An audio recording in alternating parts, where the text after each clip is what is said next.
کوئی شکر کی پٹی بھی باندھنی چاہیے. حضرت ایوب 18 سال بیمار رہے. زوجہ کہنے لگی دعا کر لو تو آپ فرمانے لگے بی بی سے کہ صحت کتنی دیر رہی؟ اس نے کہا 60 سال. تو آپ فرمانے لگے ذرا بیماری کو بھی 60 سال گزر لینے دو پھر دعا بھی کر لیں گے. یہ دعا کی اللہ یہ لفظ کہے اللہ نے صحت دے دی, تندرستی آ گئی. ایک دن گھر میں بیٹھے بیٹھے زوجہ کہنے لگی کہ ایوب یہ بتاؤ دکھ اچھے کہ سکھ؟ آپ فرمانے لگے سارے دن ہی اللہ کے ہیں پر دکھ بڑے اچھے تھے. مجھ سے پوچھو تو دکھ بڑے اچھے تھے. کہا کس طرح؟ تو حضرت ایوب فرمانے لگے جب میں بیمار تھا تو 24 گھنٹے میں ایک دفعہ میرا رب میرا حال پوچھا کرتا تھا. ایک دفعہ میرا اللہ پوچھتا تھا ایوب تیرا حال کیا ہے؟ فرماتے ہیں 12 گھنٹے تو لذت ہی رہتی تھی کہ میرے رب نے میرا حال پوچھ لیا ہے, اور اگلے 12 گھنٹے میں انتظار کرتا تھا مالک حال دوبارہ کب پوچھے گا. فرمانے لگے اب صحت تو ہو گئی ہے پر اب میرا رب میرا حال تو نہیں نہ پوچھتا. بھائی مشکلات جو ہوتی ہیں وہ تو تجھے سجا دیتی ہیں, سوار دیتی ہیں. تجھے یاد آتا ہے کوئی اپنا جب تجھے درد ہوتی ہے نا, تکلیف ہوتی ہے, پھر تیرا دل کرتا ہے کوئی کندھا ملے جہاں میں سر رکھ کے رہوں. پھر اسی لیے تو کسی درویش سے کسی نے پوچھا تھا اپنا کون ہوتا ہے؟ تو کہا جو تجھے دکھ کے وقت یاد آئے وہ تیرا اپنا ہے. جو تجھے عین آزمائش کے وقت یاد آئے اور تجھے اس کا نمبر فوراً تیرے موبائل پہ چلنے لگے وہ تیرا اپنا سجن ہے جس کو تو دکھ کے وقت یاد کرے. تو بھائی مشکلات کے بعد جو اللہ آسانی دیتا ہے. حضرت ابراہیم کو آگ میں بھی پھینکا گیا, حضرت ابراہیم علیہ السلام کو ستایا بھی گیا, نکالا بھی گیا, لیکن جب ان مشکلات سے گزرے تو میرا رب فرماتا ہے وَإِذِ ابْتَلَىٰ إِبْرَاهِيمَ رَبُّهُ بِكَلِمَاتٍ فَأَتَمَّهُنَّ قَالَ إِنِّي جَاعِلُكَ لِلنَّاسِ إِمَامًا. کہا جب ابراہیم پورے اترے تو پھر ہم نے انہیں امام بنا دیا. یا اللہ کس طرح کی امامت دی؟ فرمایا میں نے اتنی اعلیٰ شان عطا کی ہے کہ اپنے لاڈلے رسول کو جناب ابراہیم کی نسل میں پیدا فرما دیا ہے. میں نے مصطفیٰ کو ان کی نسل میں پیدا کر دیا, قیامت تک کے لیے ان کا وقار بڑھا دیا. اللہم صلی علی محمد وعلی آل محمد کما صلیت علی ابراہیم وعلی آل ابراہیم. ان کی عظمت بڑھا دی اس لیے کہ جب وہ آزمائش سے گزر کر کے آئے پھر جو آسانی دی. میرے نبی پاک صلی اللہ علیہ وسلم نے دین ابراہیمی کی بہت ساری چیزوں کو رکھا. کہا میں ملت ابراہیمی پہ ہوں. جب کوئی مشکلات کو عبور کر کے آتا ہے, جب کوئی تکلیفیں سہ کر کے آتا ہے, اس کے لیے جو اجر ہوتا ہے, اس کے لیے جو پھر اللہ کتنی ذرا بڑی توجہ کیجئے گا. لوگ سمجھتے ہیں فلاں آدمی مشکل میں ہے تو شاید مشکل میں ہی رہے گا, فلاں آزمائش میں ہے تو شاید میرا اللہ فرماتا ہے ایک مشکل دے کے میں 2 آسانیاں بھی دوں گا. تم مشکل دیکھ رہے ہو, مشکل نہ دیکھو, وہ جو اس کو بعد میں آسانی آنے والی ہے, اور ڈبل جو میں اس پر نعمت کرنے والا ہوں اس کو دیکھو. حضرت یوسف کو بھائیوں نے کنویں میں ڈال دیا تھا, اور جب کنویں سے نکلے تو مصر کے بازاروں میں بکے, اور پھر زلیخا نے الزام لگایا تو حالات بگڑ گئے. حضرت یوسف کو جیل جانا پڑا. کتنی کٹھن زندگی تھی, لیکن میرے مالک کو کچھ اور ہی منظور تھا. کنویں میں گرنے والے, بازار میں بکنے والے, جیل میں جانے والے, الزام لینے والے جناب یوسف کو رب کریم نے اسی مصر کا بادشاہ بنا دیا. اللہ پاک نے اسی مصر کا حکمران بنا دیا. یاری تیری سونا پر ازمیشاں تیریاں اگ, اے سونا پرکھیا جاوندہ ہی پہلو نال اگاں دے لگ. اس کے لیے تھوڑا سا جتن کرنا پڑتا, تھوڑے کٹھن حالات سے گزرنا پڑتا, تھوڑی آزمائشوں کا روپ دیکھنا پڑتا. ہم چاہتے ہیں کہ ہمیں چھیڑے کوئی نہ کوئی تکلیف نہ آئے, کوئی آزمائش. یہ ہو نہیں سکتا میرے بھائی. نامی کوئی بغیر مشقت نہیں ہوا. 100 بار جب عقیق کٹا تب جا کر نگی ہوا. ہم چاہتے ہیں کہ ہمیں کچھ بھی دقت نہ آئے, مشکلات نہ آئے, اور مشکلات تو انسان کو سنوارتی ہیں بھائی, وہ تو نکھارتی ہیں.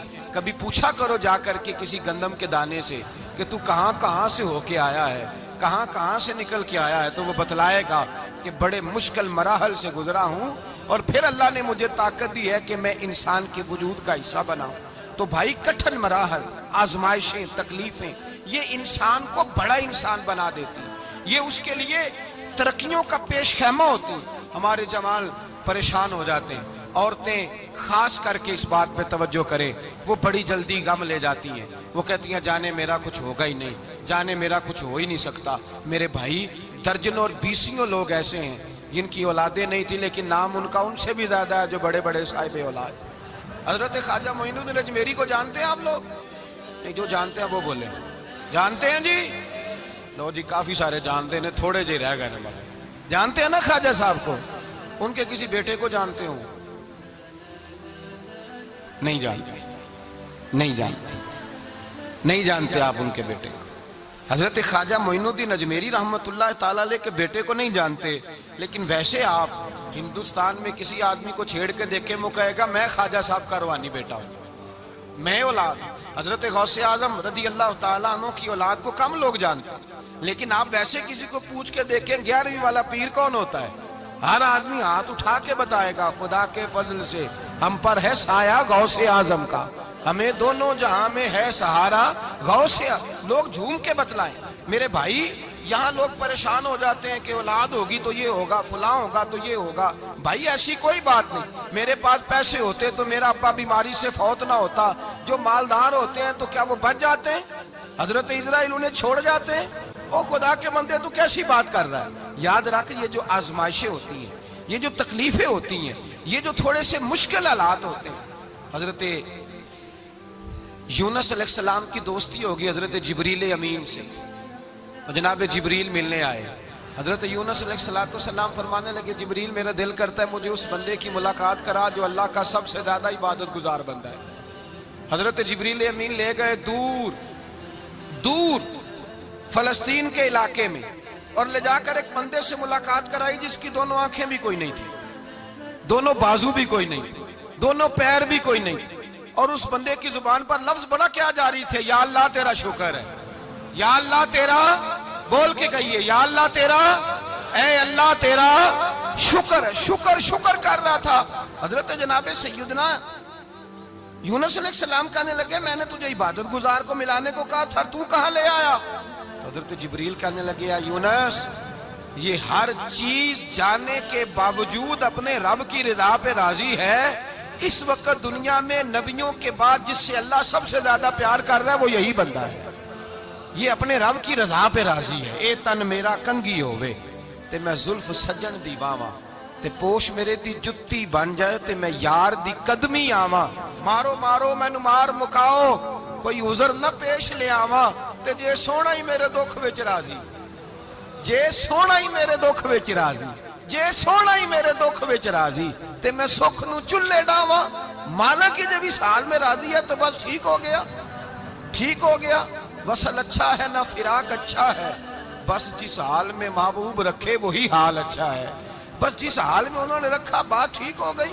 اس میں اب انسان شکوہ کرتے پھرے کہ یہ کس طرح ہے، وہ کس طرح، اپنے آپ کو مطمئن رکھا ہے۔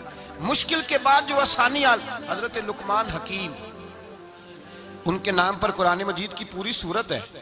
حضرت لقمان حکیم علیہ رحمہ آپ اپنے بیٹے کو نصیحت کر رہے تھے، کہنے لگے بیٹا کو مشکل آئے تو گھبرانا نہیں، کوئی مشکل آئے تو کرے، بیٹوں کو سمجھ آ جائے کہ مشکل آئے تو، سمجھ آ رہی ہے بات کی، مشکل آئے تو۔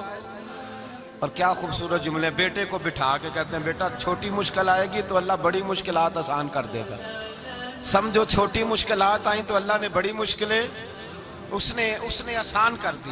اور آپ کو بتاؤں اصل انسان ہوتا ہی وہ ہے جو مشکلوں میں جینے کا ڈھب سیکھ جاتا ہے، وہ بن جاتا ہے جو کرب کے حالات میں جینے کا سلیقہ سیکھ جائے۔ اپنے بچوں کو یہ سمجھانا، حضرت لقمان بیٹے مشکل آئے تو گھبرانا نہیں، بڑی کو ٹال دیتی ہے، وہ نیکی کا اور آسانی کا پیش خیمہ ہوتی ہے۔ اللہ اس کے بعد آسانی سمجھا رہے ہیں۔ کچھ دنوں کے بعد کہنے لگے آؤ فلاں اللہ کے نبی کی ملاقات کو چلے، فلاں نبی علیہ السلام سے ملنے چلتے ہیں۔ اس زمانے میں جو نبی تھے ان سے ملنے چلے گئے۔ بیٹے کو بات یاد تھی، گھوڑے پہ بیٹھے، امام ابن جوزی نے اس کو لکھا ہے، گھوڑے پہ بیٹھے تھے دونوں کے پاس گھوڑے تھے۔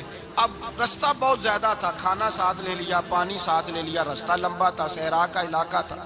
جب جانے لگے تو اتنی سخت گرمی ہوئی کہ گھوڑے بھی بے ہوش ہونے لگے۔